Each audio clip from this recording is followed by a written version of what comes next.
Hello, I'm Monica Price and welcome to Cuppa TV. On today's show we are joined by RDC Youth, who are a professional youth contemporary dance company based here in Birmingham.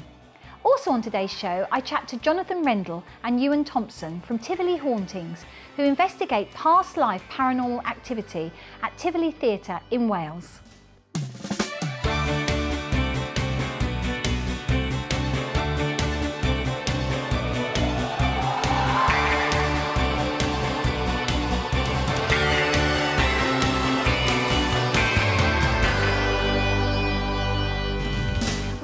Guests I met at Birmingham Pride, where they performed on stage as part of the RDC Youth. We welcome Adam and Amelia. Adam, thank you so much, and Amelia, thank you so much for coming on to Cuppa TV. So Amelia, I met you when you were there at Pride, RDC Youth. So just tell us a little bit about what RDC Youth does. Okay, so RDC Youth, we're a professional youth contemporary dance company, and we're based in Birmingham. Fantastic. We train every week on a Saturday for 3 intense hours, and basically our training, it gets us prepped for training on to go to conservatoires to further our dance training, basically. But as well as that, we're doing a lot of performance. Yes, I mean, you did so well at Pride. I mean, it was amazing. Well, we opened it, so... You did, absolutely. In fact, you were one of my first guests, I think, actually. Yes, so, Adam, let's bring you in here. So, what's your role with RDC? So, I'm the Artistic Director of RDC Youth. I founded the company February 2013. So, again, new company. Yeah, it's fairly new.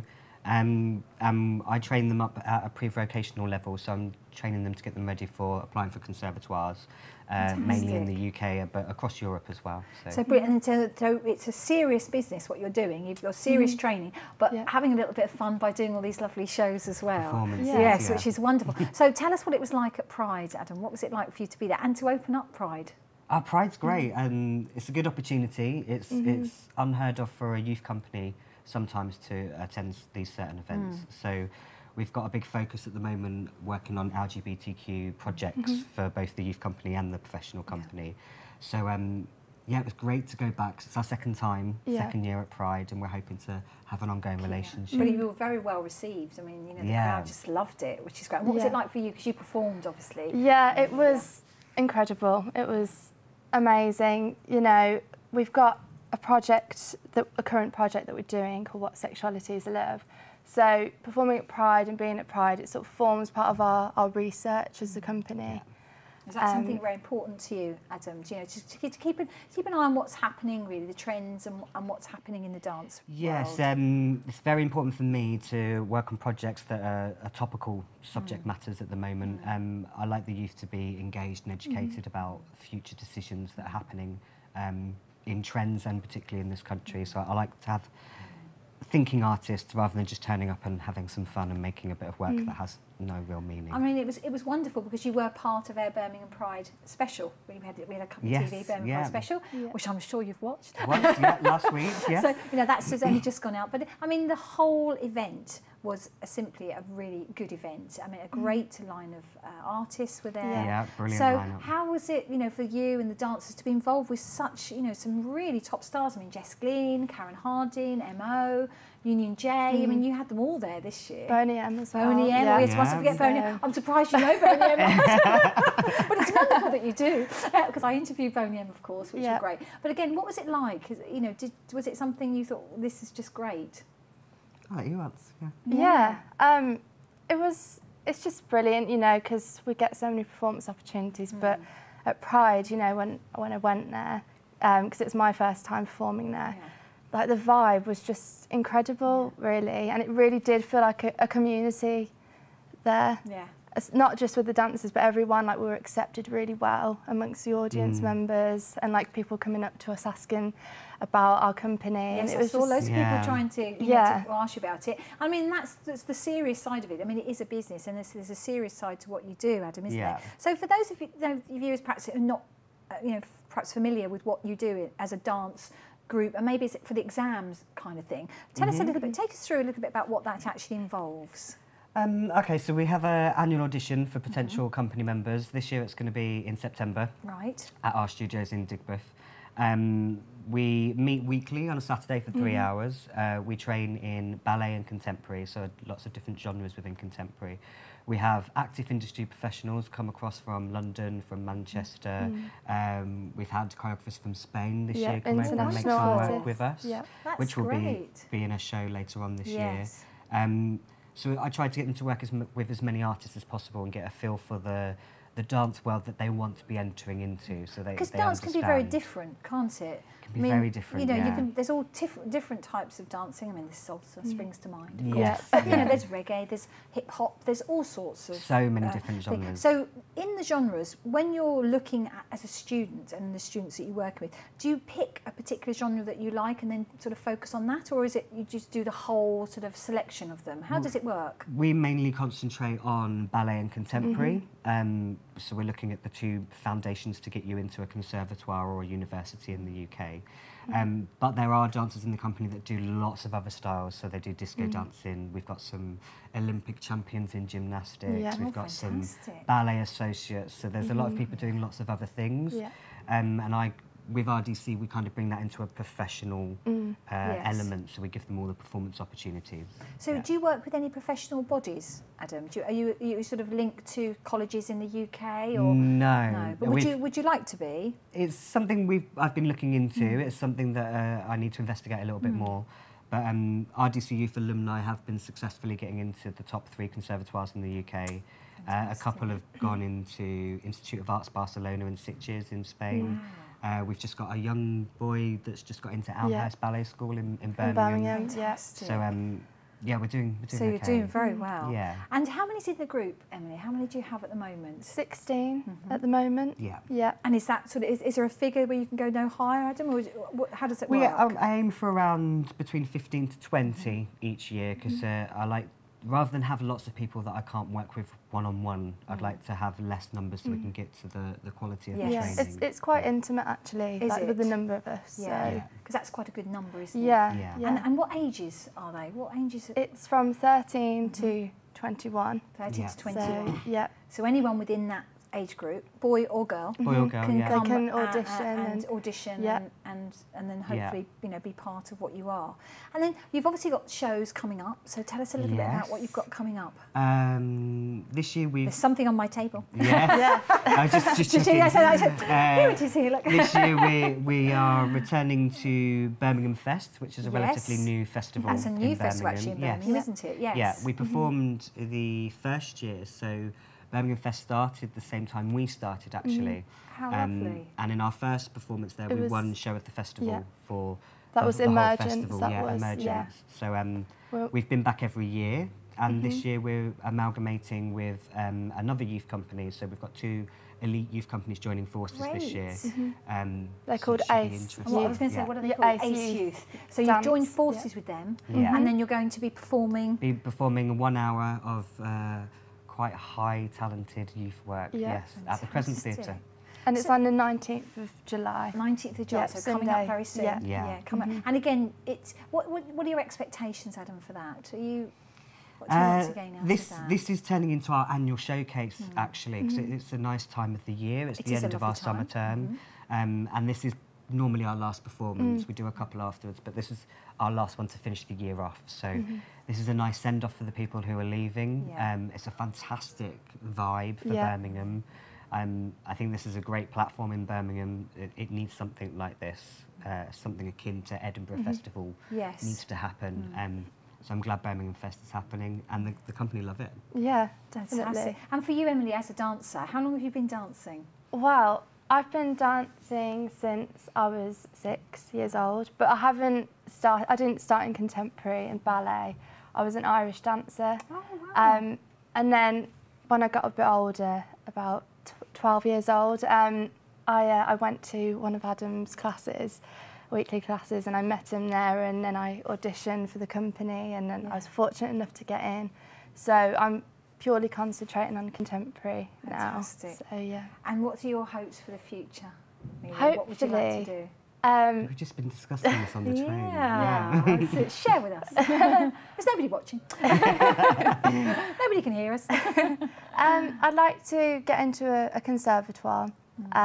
Is there a particular one that you'd like to get into? Trinity Laban Conservatoire in London, which Adam trained at. Did you, Adam? Yes. And that's a very, very well respected and well known conservatoire. That is. It's number one in the... Is it number one? I was going to ask you. Oh yeah, but it must be in the top. It must be in the top 5. Yeah, definitely. Yeah. But I'm a really creative dancer, and they really focus on that down there. So. Fantastic. What about the future of dance, Adam? Is it becoming more and more popular for young children, both male and female, to become involved in? I think certain genres have become a lot more popular, given talent shows, etc. So boys especially are latching on to breakdancing and b-boying and everything, which is a great start, and engaging boys in dance is an amazing achievement anyway. Well, I'm afraid we've got to leave it there, but thank you so much, both of you, for coming along, and come back and join me again soon. We will, yes. Thanks for having us. Thank you. Well, we're just going to take a quick break, so come back and join me after the break.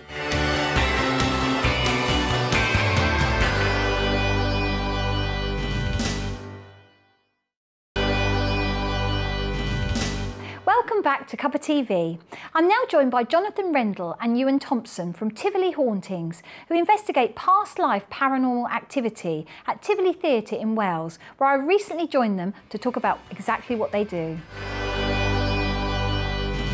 Right, JJ, so tell us a little bit about how did Tivoli Hauntings start?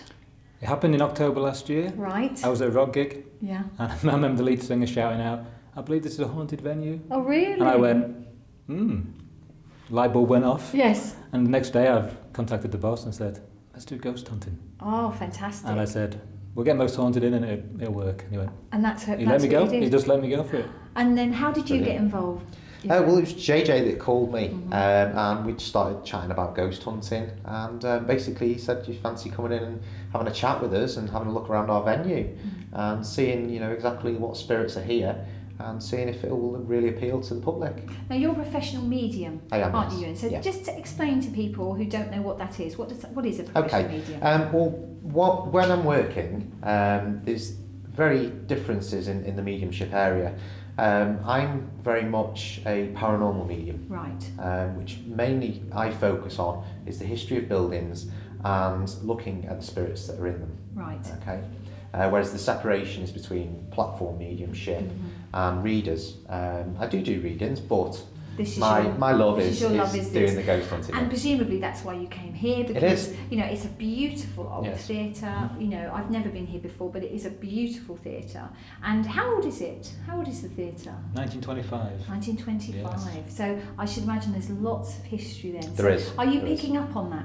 As you're doing these there's so much coming through.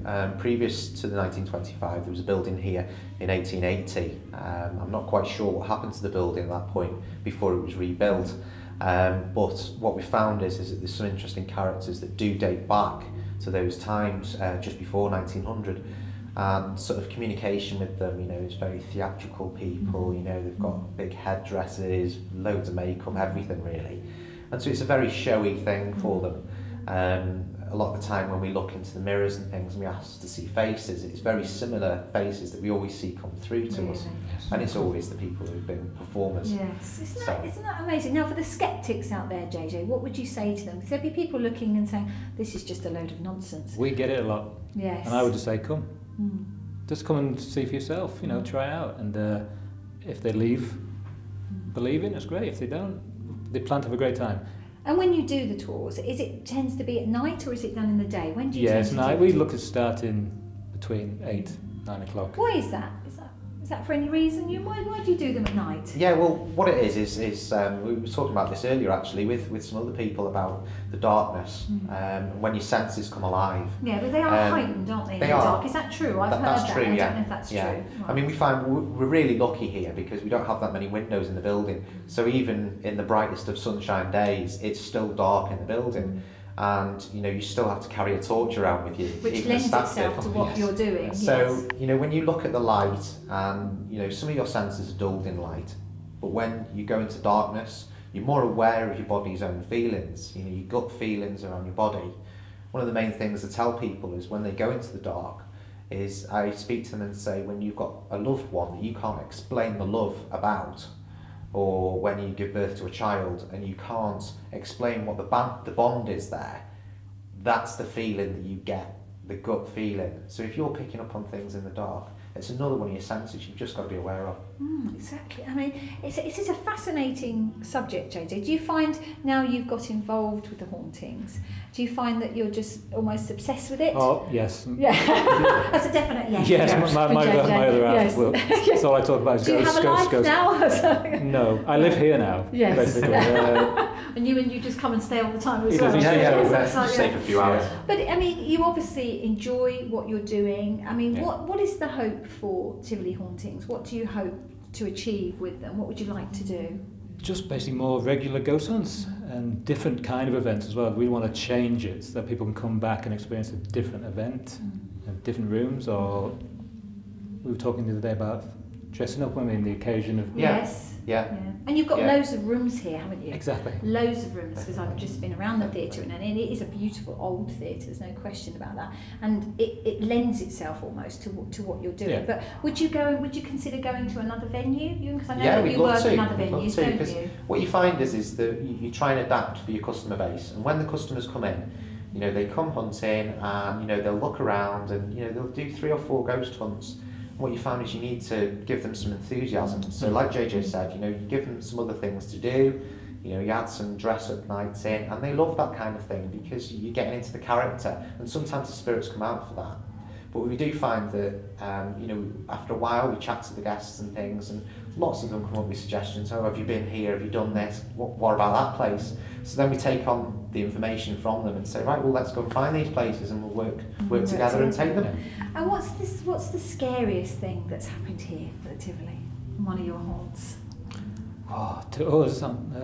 Is there anything that sort of springs to mind? I think it would have to be the scrying in the toilets behind the stage. Okay, scrying is a scrying. Okay, yes. Right, new term. So it is, yeah. So what it is it's one of the tools that we use to connect to spirit. Okay.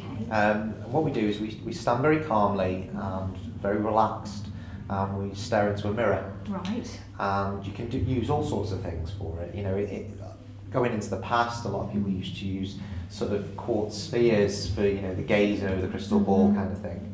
And that's a very similar thing that you do, basically. So you're looking into the mirror and you ask for the spirit to enter the person, to look through their face, through yours.